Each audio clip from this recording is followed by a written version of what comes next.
Why does the Chassidish and Yeshivish world feel that Torah and secular thought is a contradiction? If we look deeply into the matter, we realize that Torah is only fully understood after we look at the secular point of view. Yes? It's true. You wrote it? Yeah. Question for you. You got all your training. You got your channel? I'm sure you had to read some secular books in order to do what you're doing right now. Or to learn what not to do. I think that's true.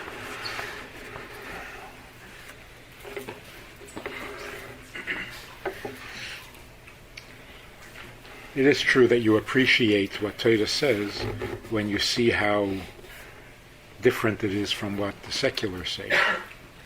You don't realize what the Chiddush is if you don't see what the Kasha is.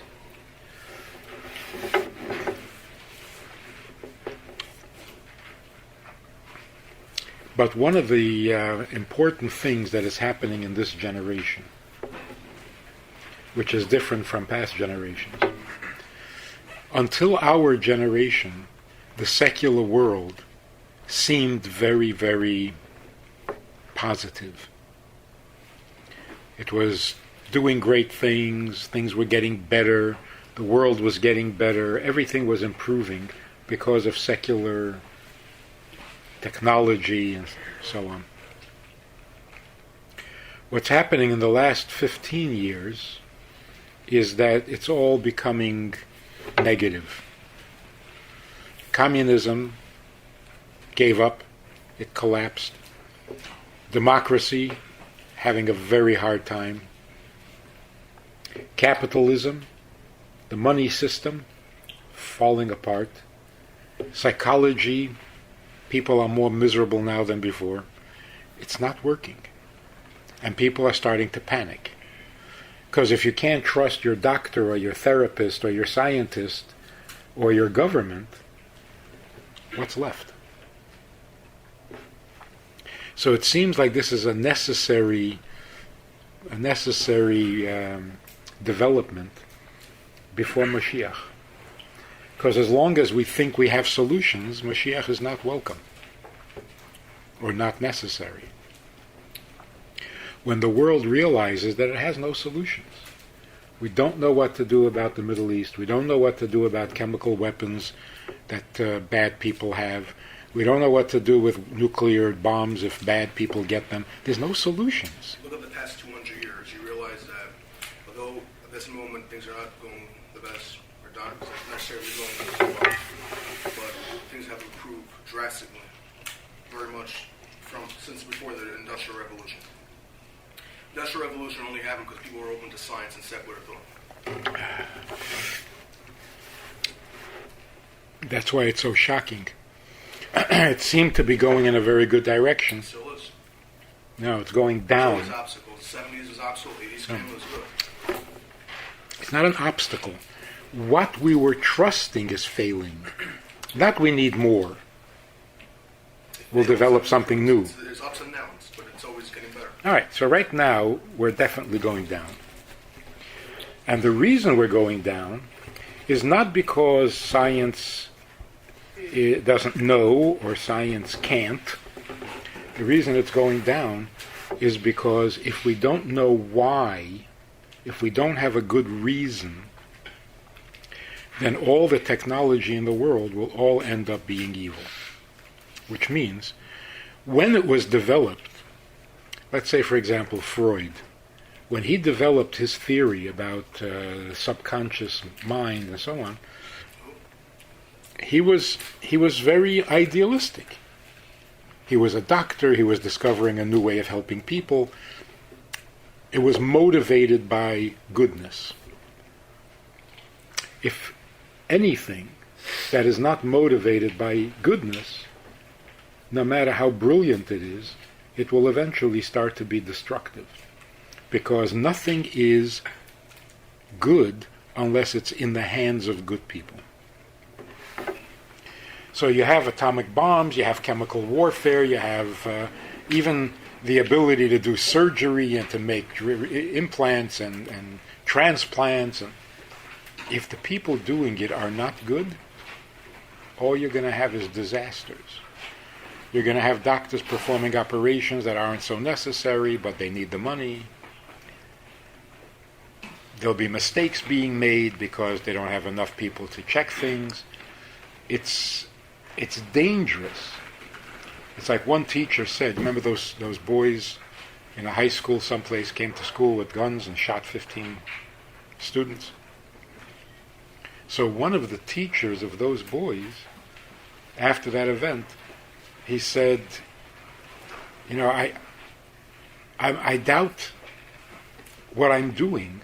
I have sveikus about everything that I'm doing.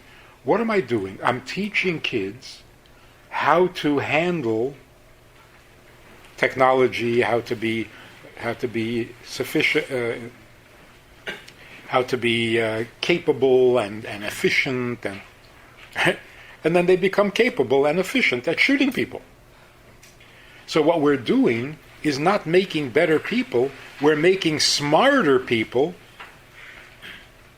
who will have more success being evil. So if we don't teach goodness, then it's dangerous to teach technology. Like a long time ago when they first developing the atom bomb, they were very nervous about it. And they thought maybe we shouldn't do this. What were they nervous about? You know what you can do with an atom bomb? Maybe it's just too dangerous. So there were all sorts of meetings and discussions, and they called in rabbis and priests. Should we do this? Is this okay? Is this a good idea? They were concerned. Today, nobody's concerned. Everybody wants to have a big bomb so that they can bomb their enemies. It's really dangerous. So if we don't bring in some moral truth, if it's not important to do good and be good, then science is going to destroy the world. So a science that doesn't have morality is not only not helpful, it's the most dangerous thing. That's what I'm saying. Mix Torah and secular go together. Okay. And you see in the religious community, you have evil too, because they're just looking at the religious side, not looking at the secular side. Any one by itself is bad.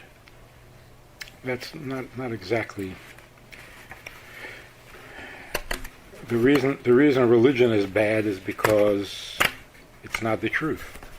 Science is certainly not the truth. So where is the truth? It happens to murder park wounds with people threatening each other.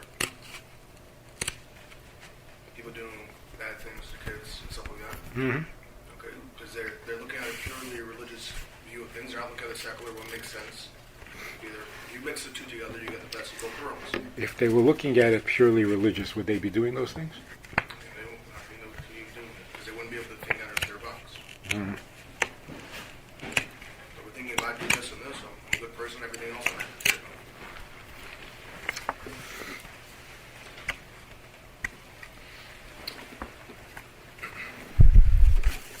There's no question, and I agree with you, that being ignorant of anything is not impressive. And I'm sure that that's not the kavanah that we should sit in yeshiva and not know anything and not understand anything outside the yeshiva. That was never a Jewish way. The biggest tzaddikim and the biggest Tanoim and Amoraim, they knew everything. They were not naive. Whatever was going on, they knew, they understood, and they had some advice. To not know, I think the first rule of being a chassid is, don't be dumb. Don't be dumb. If you're dumb, you can't be a chassid. Loy am ha'aretz chassid includes everything. If you're not intelligent, you can't be a chassid. If you are intelligent, then you understand everything. Because not knowing is not intelligent. So, is it a good idea that kids should grow up in America and not know how to read English? It's not intelligent. What's so important about reading English? I don't know if it's important. There's an English language, and there's an English alphabet, and things are written in English. What do you mean you don't know? How can you not know? And what is there to be proud of? Should we be proud that we don't know how to read English? Nothing to be proud of. I tell you, the Rebbe Marash, there's a famous story. The Rebbe Marash went to France, and he met some guy in a bar. You know the story? So, going to France, I think 3 Chassidim accompanied the Rebbe. And Rebbe Marash went first class. So he went to the first class train. The other, the Chassidim, couldn't afford it. So they went in second class. So before they separated, the Rebbe said to one of them, when we get to France, Paris, you'll book us a room in the fancy hotel. And then the Rebbe said, you don't even speak French, you're just a shmendrik, I'll do it myself. Not speaking French, and this is a Russian chassid. And the Rebbe said to him, you don't speak French, nothing to be proud of. To not know, there's nothing to be proud of. So we should know. We should know what the scientists think, even in Hayom Yom. There's one of the days, the Hayom Yom, where the Alter Rebbe said why people don't fall off the earth. You know what I'm talking about? People were asking, how come, since the earth is round, how come the people in America don't fall off? They're hanging by their shoes, upside down. How come they don't fall off? So the scientists, of course, have an answer, and the Alter Rebbe said their answer is not sufficient. But he knew what their answer was. How come? Because not knowing is not nice. Now, do you dedicate your life to finding out what every scientist says? Not necessary. But what's important, what's happening, you're going to hear about it. If it's a popular belief, if people are really getting excited about something, you're going to hear about it. Should you have an opinion? Should you figure out what's going on? Should you be able to say, I agree, I don't agree, it's good, it's not good? Of course you should. To simply say, I don't care. It's not the right way. So there's this Rosh Yeshiva from a non-Chabad yeshiva who decided that he's going to give an evening, instead of just giving a shiur, people can ask questions. Like that's already very worldly and sophisticated for that yeshiva. People can ask questions. So you hear on the clip, one guy says, the Chazal say, as soon as you hear that, you know this is bad news. The Chazal say that the world is 6,000 years old.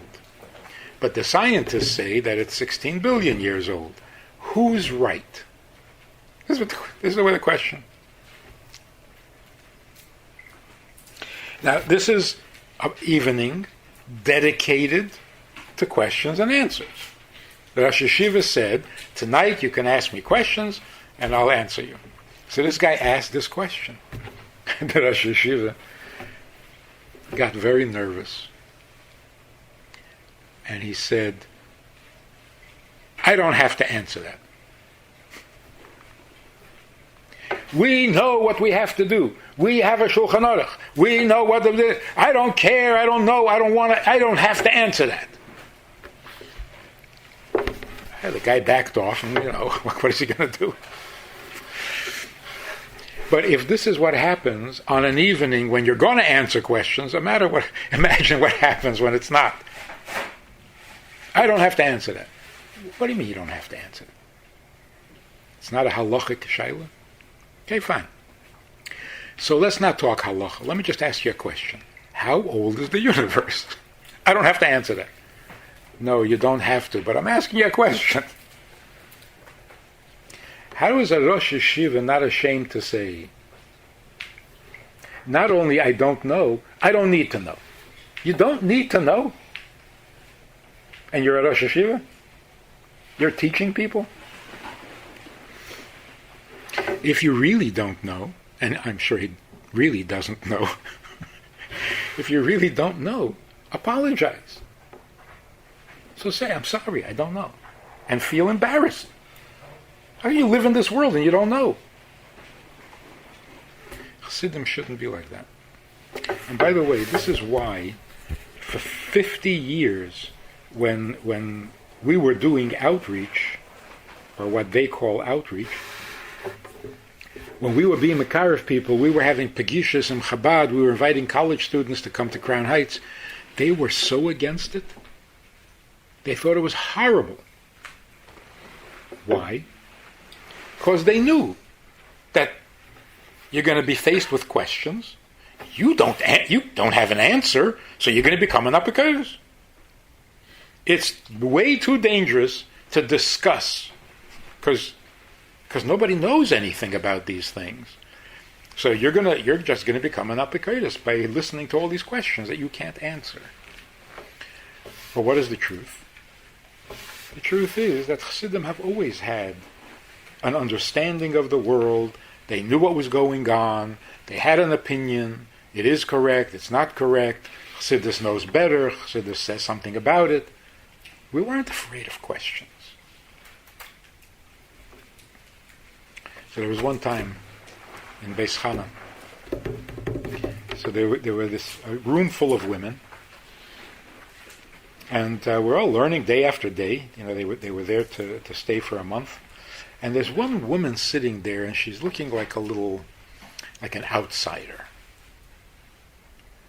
So finally I said to her, is there something bothering you? You want to say something? You want to ask something?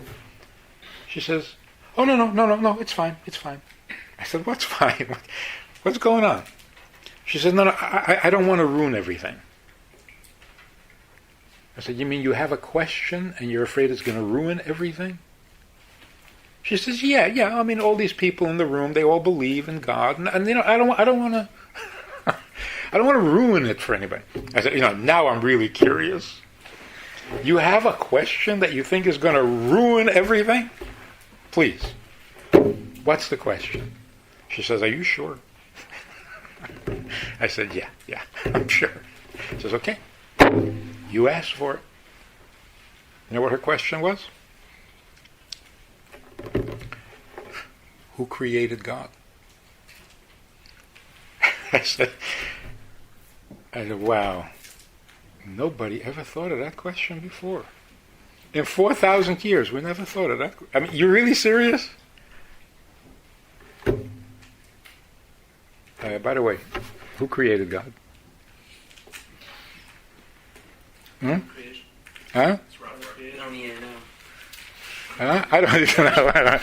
I don't need to know. I have a Shulchan Aruch, and that's all I need. It's not creation. It's not bound by time and space. There's no such thing as creation. Why is he an exception? Because he doesn't have time and space. So Why? he created creation.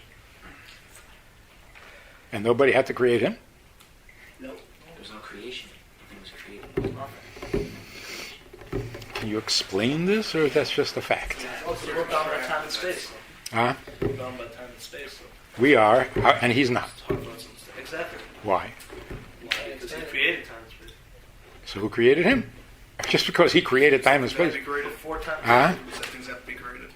I mean, things have to be created, but who said he has to be created? Why not? It's around since forever. And why is that okay? Why not? It's not time. Huh? Because there's no time and space. We're going in circles. You're right. Why does anything have to be created?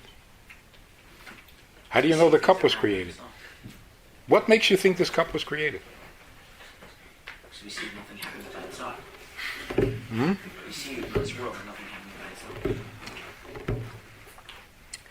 Anything that has a limit must have been created by something stronger than it that imposed that limit. But anything that can exist by itself wouldn't have such limits. Who would put on the limit? The sun is only so big. It's very big, but not bigger than it is. Who's stopping it from being bigger? Something stronger than it, which means a power, a force that gave it what it has, and didn't give it any more. So why do we even think that the world was created? That's what we're told. No, because we figured out the size of the universe. The universe doesn't go on forever. Who stopped it? So anything that has a limit is like having a handicap. Nobody would handicap themselves.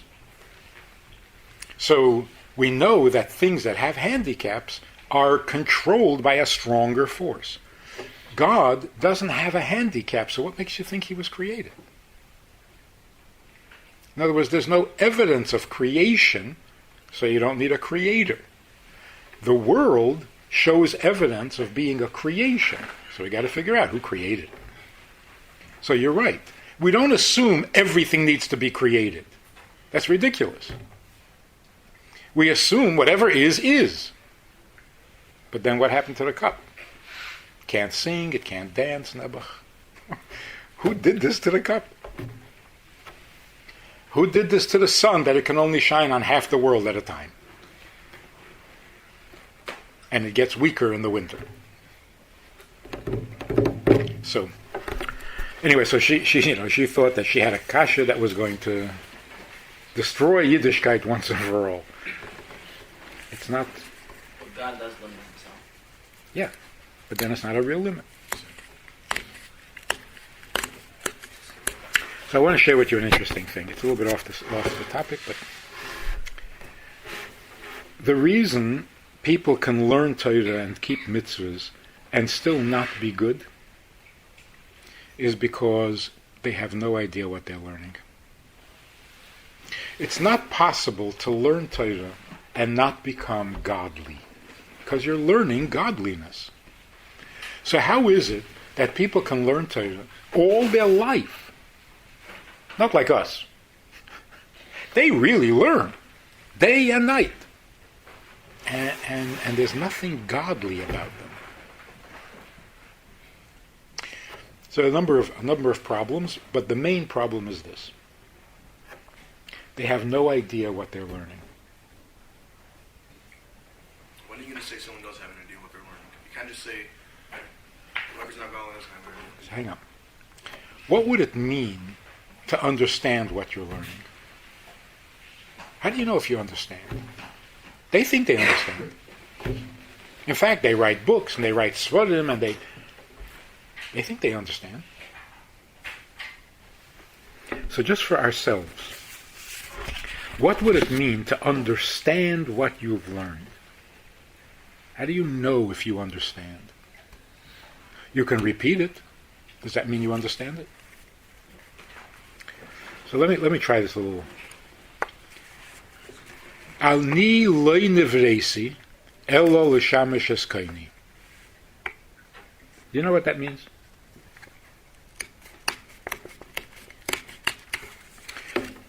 If you could translate that, then that would mean that you know. If you just repeat it, I don't know if you know what it says.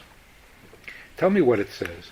What does it mean? Ani lo nivresi elo l'shamish eskaini. Now here's the catch. If you simply translate it into English, you still don't know what it says. So don't tell me, oh yeah, it means I was only created to serve my mate. I know you speak English, but do you understand? So tell me in your own words, what does it mean? Ani lo nivresi ella l'shamesh eskaini. Everything else doesn't matter. Yeah, but that's not a full sentence. Everything else doesn't make a difference besides me serving God. Like, the only reason why I was created is to serve God. That means everything else that I do has nothing to do with my reason here. Okay, so here's the way you test yourself. If you really want to understand something, change the structure. The statement is, I was created only to serve my Creator. Say it not only in English, say it in a different structure. Say the same thing, but not in the same format. You could have said, I need to embrace the Shamash Eskan. From that to say, I need to lie embrace Ella, makes an emphasis on the point of just that. Right. There's nothing else to do but to serve my... That's the same structure. It's the same structure. Try a different structure. Say it in a completely different sentence.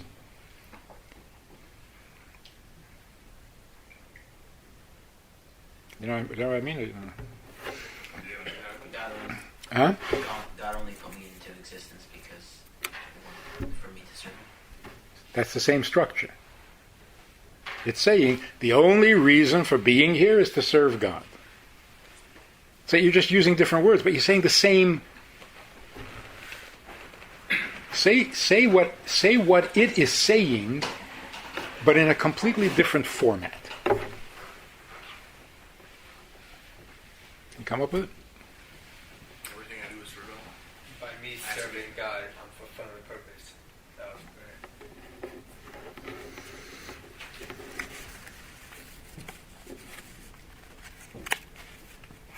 Anything else?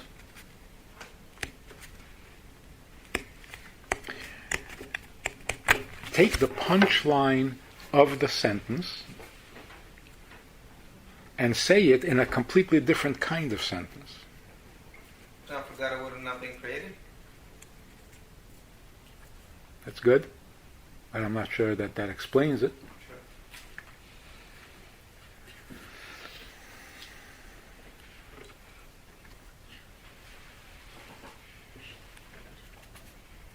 God needs us to serve him. God. See, that would be a very good change. It's a completely different structure, but it's saying the same thing.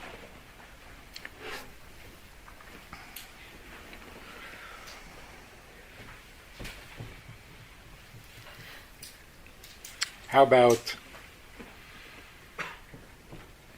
my existence is not for me.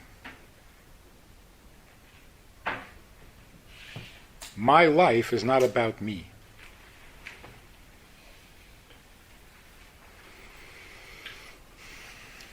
But how does that make sense? What, it's your life. How can that be about you? And if it's not about you, then what is it about?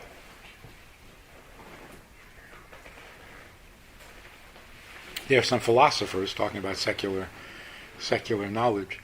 There are philosophers who worked very hard for many, many years and finally wrote a book. And basically what they said is, nobody knows why we exist. Our existence is completely meaningless. And they became famous philosophers. Of course, he killed himself in the end. Nihilists or fatalists, they came to the realization that we all live, we're all here, and there's no reason for it. So he only got half the message. He got the ani lo nevresi. He didn't get the rest of it. So basically, what is it saying? It's saying that if you look at a human being, if you look at yourself honestly and fearlessly, you will discover that you don't need anything. You don't. We think we need. We don't. You don't need anything because you didn't even need to be created. So, what is the deepest reality in a human psychology? The deepest reality is, I don't care. I don't even need to be here. So what does a person need very deep down inside? Nothing. Leave me alone. I don't need anything. Only Chassidus understands this. Only Chassidus.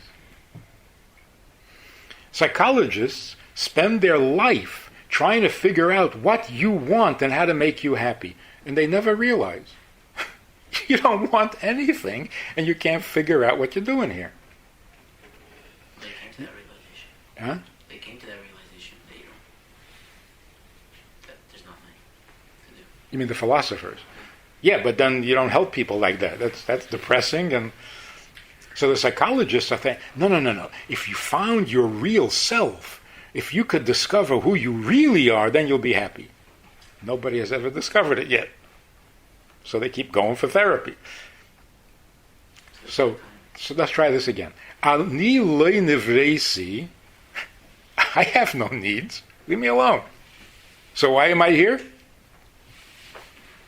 I guess my creator needs something because I don't. What does your creator need? Huh? What does God need? He tells you exactly what he needs. Why does he need that? I don't know. So maybe I'll say I need to help someone else out. And why do you need that? Why does God need that? No. And end up with the same question. No. We're talking psychology here, not theology. I'm not asking what God... I'm not trying to psychoanalyze God. I'm trying to understand myself. What am I Trying to doing? go down deep to the core. Trying to find the core of your needs. So if you're switching it off to God. So if you're going to switch it off to God, let's see why God needs it. Maybe God... Doesn't matter. Why not? Because now I know myself.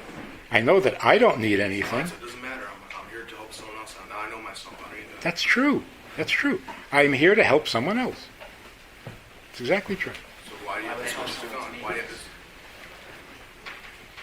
to... If you believe you were created, then he had a reason for creating you. Maybe I was created to help someone else out. Why Yeah, maybes are not helpful. And according to a lot of people, what you're saying is also maybe. So, you don't know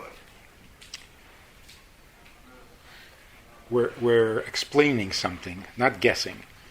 Ani lo nivresi l'shamash eskaini is a very important description of a human being, not of a mitzvah.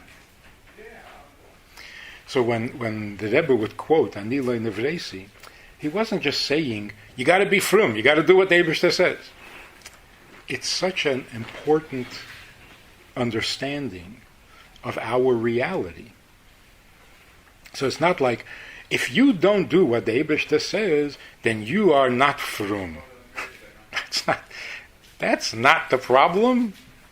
The problem is, if you don't know or don't care what the Eibishter wants, and you don't want anything, where does that leave you? So secular people convince themselves that they know what they want. I want to be rich, I want to be powerful, I want to be famous, I want to be blah, blah, blah, blah, all that stuff. And when they get there, they realize they haven't answered the question. What do I need this for? So the Eibishter created us in such a way that we have about a dozen needs, real, have to eat, have to sleep, So we have a dozen needs that keeps us awake and keeps us unhappy. And then we realize those needs we don't need. Who asked for it? Who needs this? And that's why intelligent people ask So what is the purpose of life? Why do we ask that question? Who asks that question? Either somebody very depressed, who's already in trouble, or somebody who realizes, I don't need any of this, so what am I doing here? Or in different words, this is not about me. If it was up to me, don't create me. I don't want to be born. Leave me alone. You create me, now I need to eat. You create me, now I need to sleep. You create me, now I have stomach aches, now I have headaches. Who needs this? So we come to the conclusion that we are here not for ourselves, we're here for something else. Well, what could that be?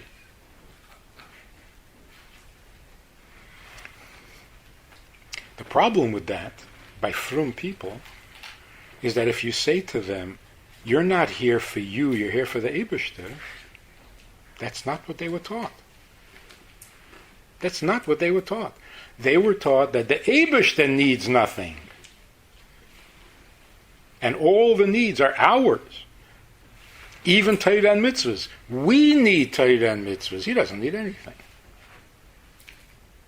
And then one day they wake up. A few years ago. Huh? That's what you said like 2 years ago. Yeah. And then one day they wake up with all their Torah and mitzvahs, and they wake up and they say, you know something? I don't need this. I've been told I need it, I need it, I need it. You know what? I don't need it. And that's it. Their Yiddishkeit is over. So we talked about this last time also. But there's a little clip you have to watch that will enlighten you. And it's true that if you don't see the contrast, you don't appreciate what you have. So look at this.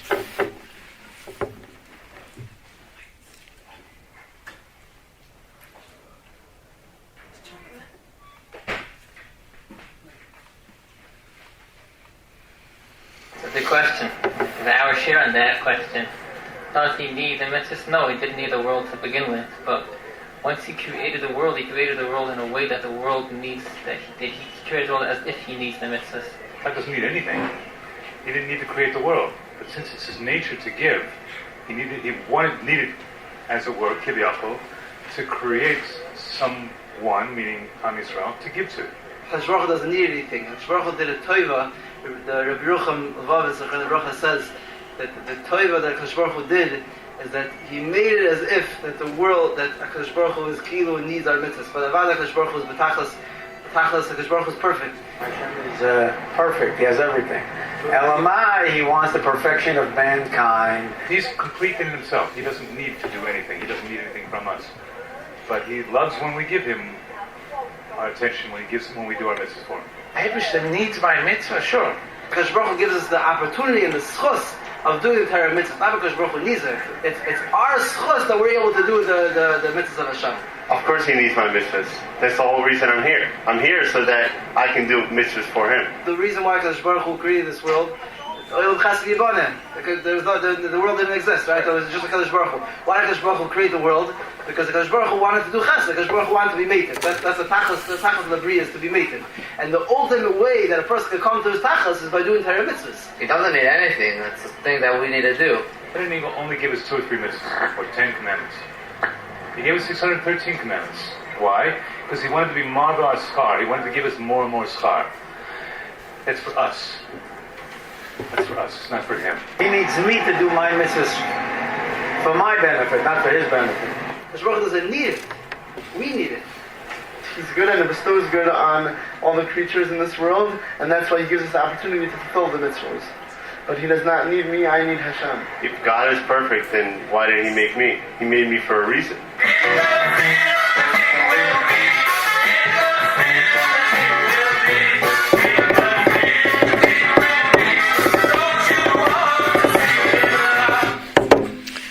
You see why they're not good at outreach? Can you imagine telling a Freya person, you have to do the mitzvahs because it's ki'ilu, he needs it? They'll laugh at you. If you go through these brilliant answers to the simple question, How can anybody be frum for even a year and not ask this simple question? The Eibishter needs your mitzvah or not? If you don't ask that question, you're just not intelligent. And then if you ask the question, what is the answer? Which answer do you remember? What stands out in your mind? One guy said that. We can't say that. No, he doesn't need it. He didn't even need to create the world. And therefore... You said a certain level of No. He didn't even need to create the world. Mitzvahs he certainly doesn't need. And the world he didn't need to create. Elamai, it's his nature. You have it there? It's his nature to do. So he doesn't need it? It's his nature. higher level To be generous. Uh-huh. It's a generous thing. Right. So he doesn't need to be generous, or he does need to be? Doesn't need to, he's just generous. For us. It's his teva, but he doesn't need it. Oh, the worst thing is, he doesn't need the mitzvahs. He's tachlis hashleimas. But he wants to give you a schus to do his mitzvahs, which he doesn't need. What's the schus? Well, it's a schus to do something nobody needs.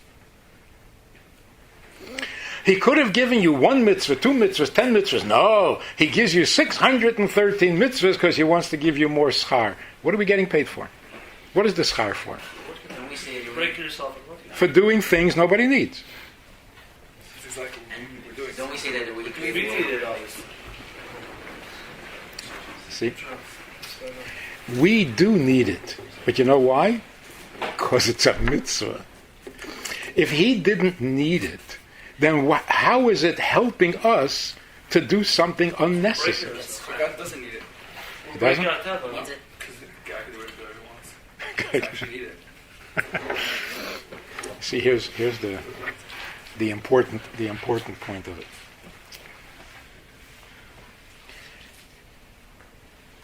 Before the world existed, there was only him. And then what happened? He had a desire. Huh? He had a desire. He had a desire. So he needs something or not? Isn't that meaningless? Right? If he was everywhere and everything, and then he changed it, why? Why? Because we need it? We didn't exist. It's so silly to say he needs nothing. If he needs nothing, then nothing would happen.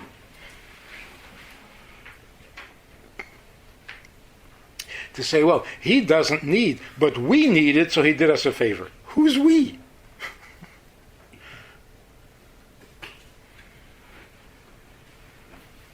We didn't exist. We had no complaints. We weren't asking to be created.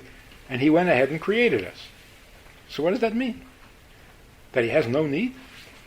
He doesn't want anything? But worse than that.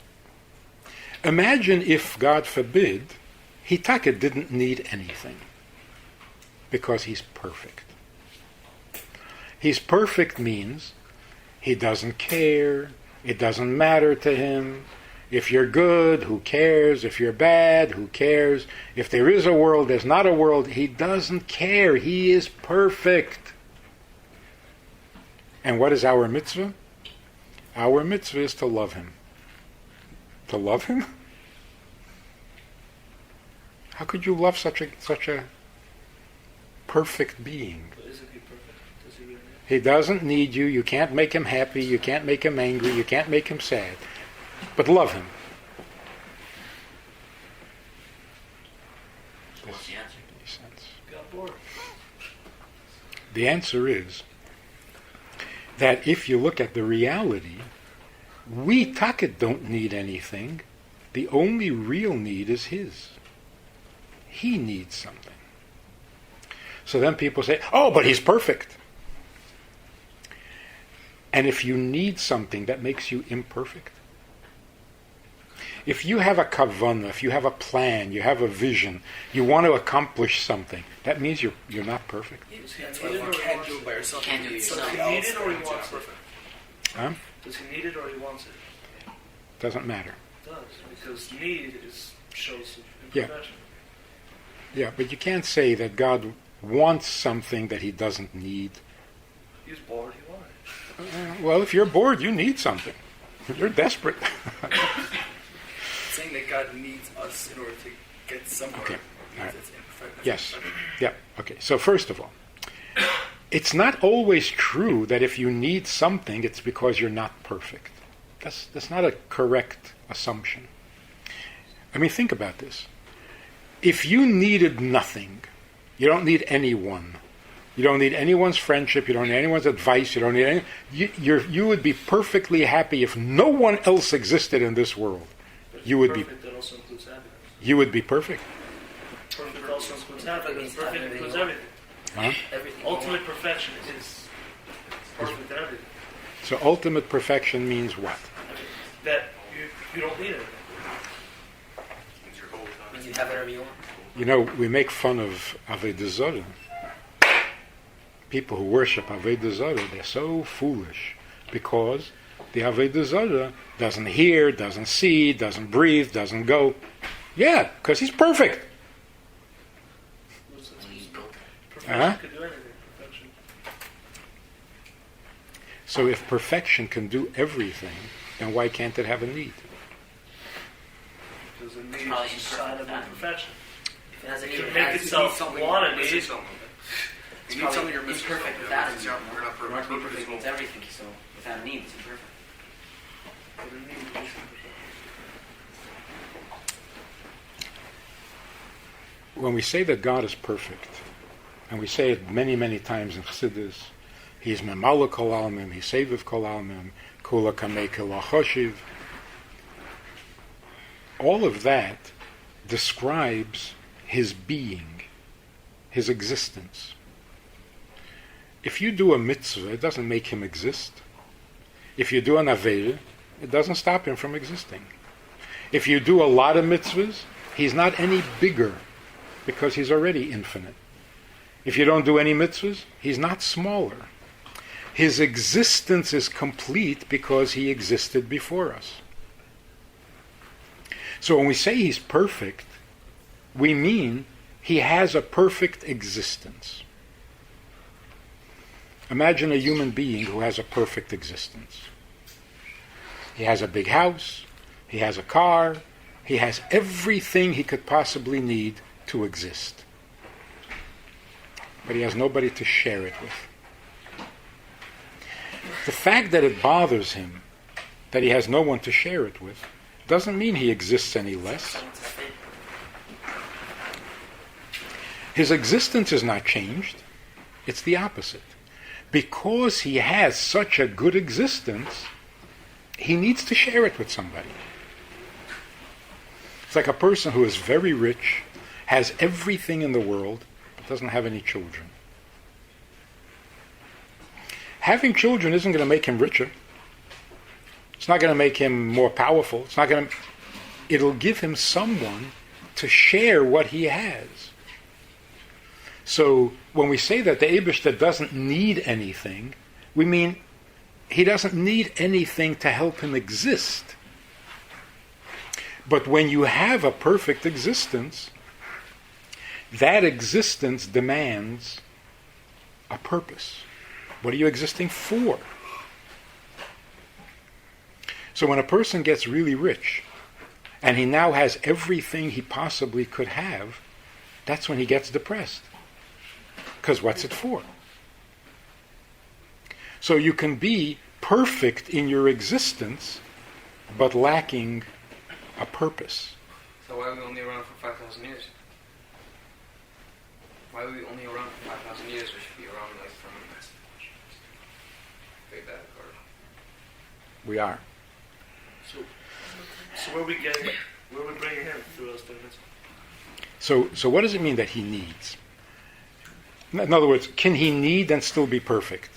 Yes. He has a perfect existence, and a perfect existence needs a purpose. What is his purpose? His purpose is to become one with us, not to be alone. like the difference between Yochid and Echad. Before he created us, he was Yochid. But that means alone. What he wants is to be Echad. That's what the word Echad is. The Ches are the heavens and earth, and the Dalit are the four. He wants everything to be included in him. He does not want to be alone. Why? Because he can't exist alone? He can exist alone forever and ever. But what's the point? So by saying that the Eibishter exists perfectly, and there's a point to his existence that makes him more perfect, not less perfect. So for example, if somebody were to ask these guys, the Eibishter doesn't need anything, right? But he created the world for a purpose or without a purpose? Oh, of course, for a purpose. Does he need that purpose? No. Come on, this is so ridiculous. Making fun of the Eibishter. The whole point of Torah is not so much what to do for the Eibishter. The whole point of Torah is the Eibishter telling us that he needs, because we would never know that. So what does it mean, Vayered Hashem al Har Sinai? What does it mean? The Eibishter came to Mitzrayim to take us out. Do you hear what that's saying? That's saying we weren't looking for him. He was looking for us. Avraham was minding his own business, living in Ur Kasdim, and the Eibishter comes to him and says, come with me. So who has a need? Avraham or the Eibishter? This is basically what is ruining Yiddishkeit. You have people in Borough Park who live their whole life, Torah, mitzvahs, davening, learning, cholent, everything. But they're absolutely convinced that the Eibishter doesn't care. Oh, he only cares if you misbehave, because then he comes and punishes you really bad. Other than that, he doesn't really care. So what are you doing? You're earning your chelek in Olam Haba. It's a full-time job. So you devote your whole life on earth in order to have a better seat in Gan Eden when you die. You know, that's very sad. And eventually, if you don't lose interest, your children are going to lose interest. I should devote my life to this because of something that's going to happen after I die? I'll take my chances. And if I don't have a front seat? So if I go to Gehenna a couple of months, what could be so bad? There's no seichel to it. There's no intelligence to the Yiddishkeit. And no matter how much Gemara you learn, you'll never discover that the Eibishter needs something. So now let's try it again. Ani lo nivreisi elo l'shamesh eskaini. You know what that says? In different words? His needs are much more important than mine. Because what does it mean, l'shamesh eskaini? If he doesn't need, how are you mishamishing? Through us becoming one with him, he also gives us our ultimate existence, right? Yes. So we need him just as much as he needs us. Not really. Well, we're not going to exist for eternally or anything. If not Right. for us becoming one with him. Right. So we also need him. We benefit, but do we need it? We need a big time, or else we're just going to die out. Yeah, so? So What? makes us not there, so obviously we need it. What would be so terrible if we didn't live forever? I'm not going to be here. So? So it bothers me. I want to be here. I need it. You don't really need. See, that's the whole point. Here's an interesting thing. What is the difference between the Nefesh Elikis and the Nefesh HaBahamis? The Nefesh HaBahamis has needs. The Nefesh Elikis has no needs. It technically does. It's a purpose. because if not for us doing good, it goes lower. So if not lower, it doesn't go higher. So it needs us. Big time. It needs us to elevate it. I know, and if I don't eat, I'll die. But who says I need to live? I want to. Exactly. So if you don't want to, No. See, that's the difference. The difference is our whole existence is unnecessary, and in this unnecessary existence, I need this, I need that. I don't need the whole picture. Huh? So I need to eat only because I do exist. But I didn't need to exist. didn't need to. Now that I exist, I wanted to. Right. So it's a made-up need. It's not a made-up need. It's a living need now. It's a creation. It's a created need, but it's Right. need. So a created need is not a true need. Because if it can turn eternal, it is a true need. No, that's the big chiddush. The big chiddush is I can accomplish something like eternity, which I don't even need. It's such a gift. It's not giving me what I need. It's giving me something way beyond what I need.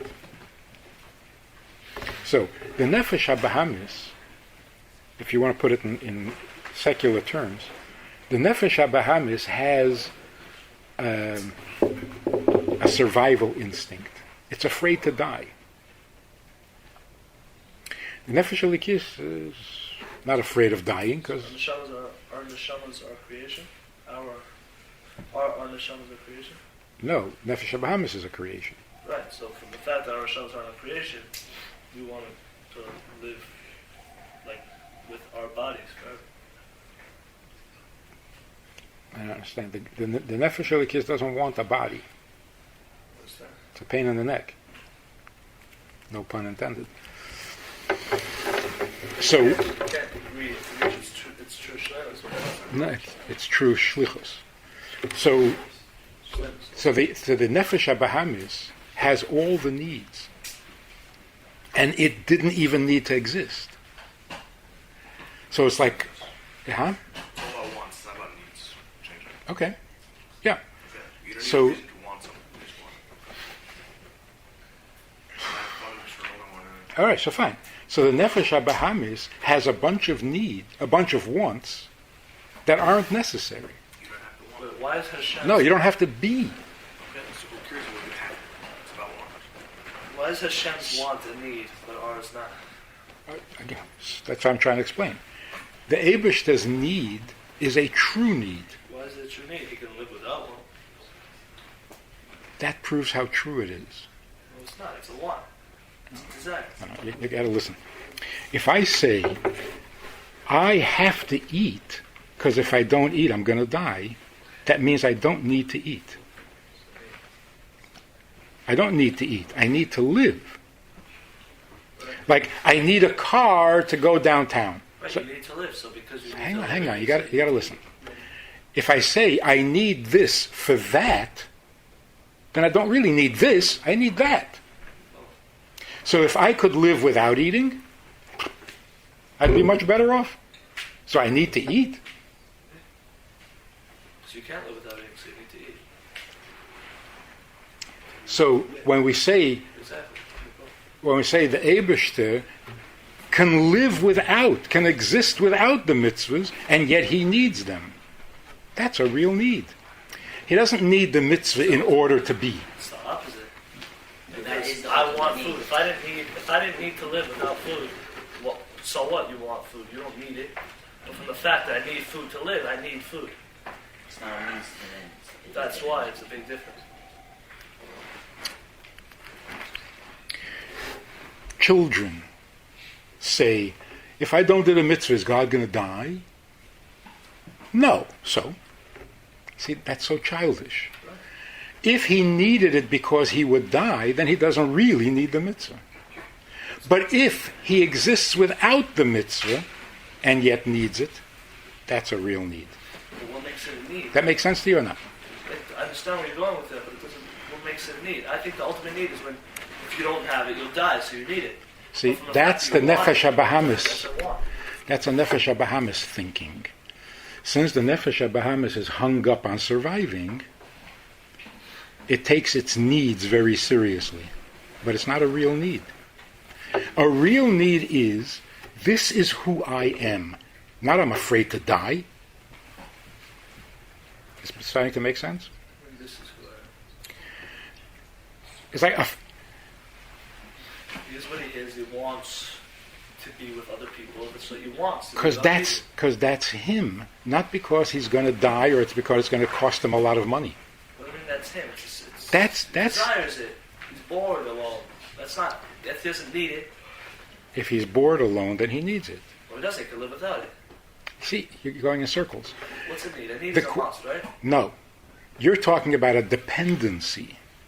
A person needs to eat because he's dependent on food. That's not a real need. Because if he can get away without the food, he'd be just as happy. Right, so then he just wants it. So a real need is somebody who by their very nature, this is the way they are. I don't want to be alone. Why? What do you mean why? Because I don't want to be alone. So is it going to kill me if I'm not alone? If I'm alone? No, it's not going to kill me. So what's the translation of need? The translation of need is, what makes me who I am? Not what kind of crutch do I need. Isn't need something you must? Isn't need mean that you must have this? Exactly. Right. So if I can live without food, then I don't must. Right. So it's not a need. But from the fact that you can live without food, you need it. But So- if you could live without food, you don't need it. So it's you an just want art it. of- So from the fact that he can live without us, that means he just wants it. Just wants it. That's a real need. You see?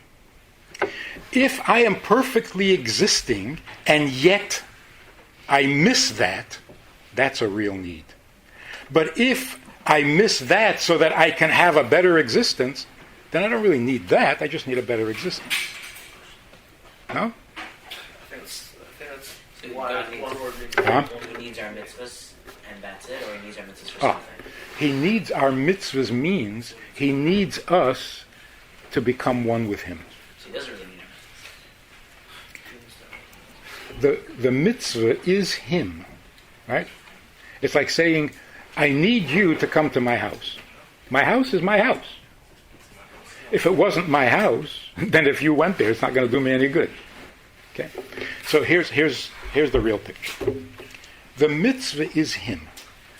He is Shabbos. He is kosher. He is Pesach. He is all these things. He didn't make them up. He didn't decide one day, I think I'll keep Shabbos. That's him. Now he creates us and gives us those mitzvahs, which is another way of saying he gives himself to us. Why? So that we can become him. So in the end, what is the tachlis hakavana? What happens in the end? In the end, the mitzvah, the Eibishter, and the Jew are all one. So if he didn't need the mitzvah, then what benefit would it be if I do the mitzvah? It's like saying, if I ask, I think we talked about this last time also. If I ask you to do something that I don't need, and you do it, what's the result? The result is you haven't gotten any closer to my life because you're doing stuff I don't need. And what I do need, I'm not letting you in. I'm not even telling you what I need. I'm keeping you busy with things I don't need. That means we'll never get any closer. But if I tell you what I do need, and I want you to be part of it, then the result is, if you do it, we become one.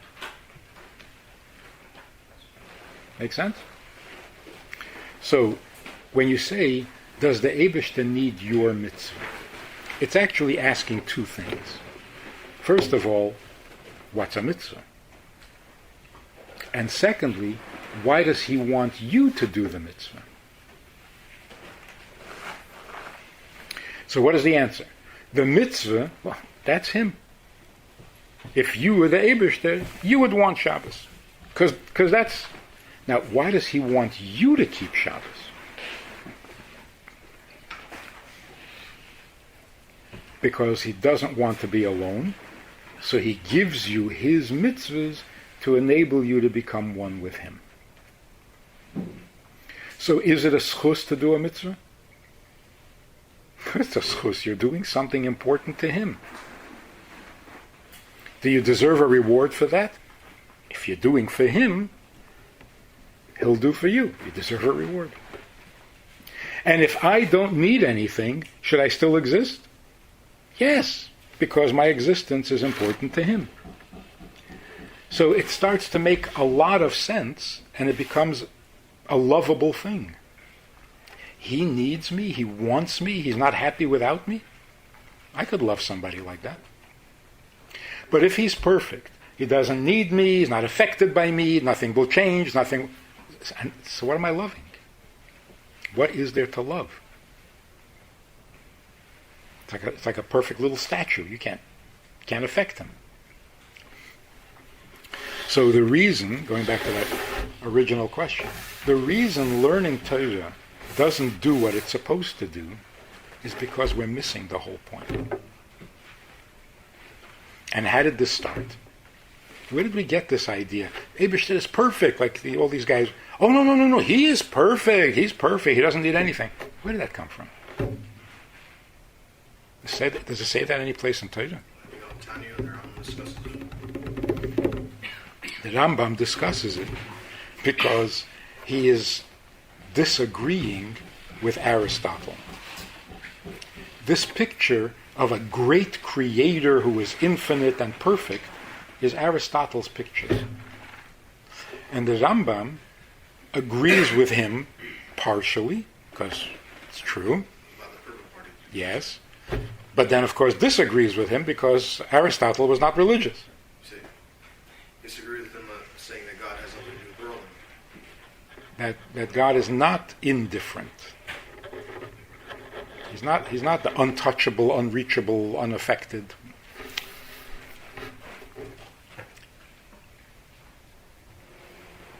And then somehow, I don't know, people blame the Rambam for giving the impression that the Eibishter is so indifferent and untouched, unreachable. But you see, if you do that, then nothing makes any sense. What does it mean to apologize to God? What does that even mean? You tell me he doesn't care, you tell me he's not affected, you tell me he doesn't need, but on Yom Kippur I should do tshuva and apologize. Who am I apologizing to? For what? Doesn't make any sense. You come to the Eibishter and you cry. And you say, look at my problems, look at my tzaddis. Who are you talking to? You're talking to an Eibishter who doesn't get affected by anything you do, but he's supposed to feel bad for you when you cry? Nothing makes any sense. So one final thing. This guy wrote a book in which he explains that people who believe in God and people who are atheists are both ridiculous. And they argue with each other. He says, what are you arguing? You're both ridiculous. You don't know that there is a God, and you don't know that there's not a God. What are you babbling about? The only intelligent position is to say, I don't know. Gnostic. Gnostic. Yeah. 50-50. Maybe there is, maybe there isn't. There's no way we're ever going to know. So he was on a talk show. This guy was interviewing him. So he said to him, so you believe that there's a 50% chance that God does exist, and there's a 50% chance that he doesn't exist, so we'll just never know. He says, that's right. And the guy said to him again, 50-50, equal. Not one more than the other. He says, no, 50-50. So the guy said, now let me ask you a personal question. If you really believe that there's a 50% chance that God does exist, and a 50% chance that God doesn't exist, then why do you live your life as if you're sure that he doesn't? It's a devastating question. If you're really an agnostic, then you should be frum 50% of the time. Come on, 50-50, right? So you say, no, there's a chance that he doesn't exist, so I'm not doing any mitzvahs. Whoa. There's also a chance that he does exist. It's one of the defaults. Huh? The default is that you don't do mitzvahs. I think that's The what? the default setting is that you don't do mitzvahs. That's right. So it's not that he's purposely not doing mitzvahs, he just happens to not be doing mitzvahs. How did that become the default position? Because mitzvahs have to be created. By God, who... Created evil is just an Right. exception. So if there's a 50% chance that God exists, then he created mitzvahs. Okay, fine, but he's not doing mitzvahs because he doesn't believe in God. So let me put it differently. If you're an agnostic, why do you act exactly like an atheist? It's a good question anyway. Yeah, if you're saying, I'm not an atheist, because, that's stupid to say there's no God. So now he's not stupid. But you act like an atheist. There's no difference between you and an atheist. So what? So the bottom line is, thinking of the future, of science and of society, and the only way the world is going to get better, including technology and science, is if we realize that we are not here for ourselves. As long as we believe, everybody believes, that they are here for themselves, then everybody is going to want a bigger bomb to be able to bomb everybody else. I'm here for me. We got to take care of me. And then if you're religious, it just makes it worse. I'm here to protect my religion. If you don't agree with my religion, I got to bomb you. The only time the world is really going to be healthy is if we realize, and it's a simple fact of life, if we realize that we don't really need to be here, so it can't be about us. It's got to be about something bigger. And that's where God comes in. If he doesn't need, then he's irrelevant too. I don't need, he doesn't need. Then he's no better than me. When the Eibishter comes down to Har Sinai and says, Anochi Hashem Elikecha, I am your God, he's basically saying, it does matter to me. There are a lot of people, there are a lot of nations, but I'm yours. I'm your God. I spoke to your grandfather. He's basically saying, I'm looking for something from you, personal. And that's why he doesn't say, Anochi Hashem Elikecha, Asher barosi shamayim va'aretz. Because that's not personal. He says, Anochi Hashem Elikecha, Asher heitzesicha me'eretz Mitzrayim. I came to take you out of Mitzrayim because I need to talk to you. It's personal. That changes everything. And I know when you talk to somebody who knows nothing about Yiddishkeit, and you try to convince them that if they do mitzvahs or if they keep Shabbos, their life will be better, their marriage will be better, which is what the professional outreach people do. Some people are impressed, some people are not, some people are interested, but it's not dynamite. Because everybody's telling them how to make their life better. But when you come to them and you say, the Eibishter is waiting for you to do his mitzvah because he created you out of his need. People first of all, they're stunned. And secondly, they're very upset that nobody told them. Because that changes everything. People who don't want to be religious. Why don't they want to be religious? Because they don't see the benefits. You come and say, what benefits? It's not to make your life better. You have a good life. It's to do something for the Eibishter. You say, whoa, nobody ever told me that. And even very frum people, when they hear this, It's like a whole new world. Everything starts to make sense. You stop being so selfish. You stop being so self-centered. Because if the Eibishter doesn't need, and I'm doing mitzvahs because I need, then I'm the most important thing in the world, not the Eibishter. And if I'm the most important thing in the world, don't expect me to be a nice guy. I'm too important. So if we want to save the world, or bring Mashiach, which is the same thing, this is how it's going to happen. It's not going to happen by just making more people frum. It's going to happen when we stop worshipping ourselves and start serving the Eibishter. So now try it again. Ani loy nivreisi elo l'shamesh eskaini. That's just reality. That's the truth. That's so liberating. It's so inspiring. There is a purpose to life. There is a higher need. It's not about me.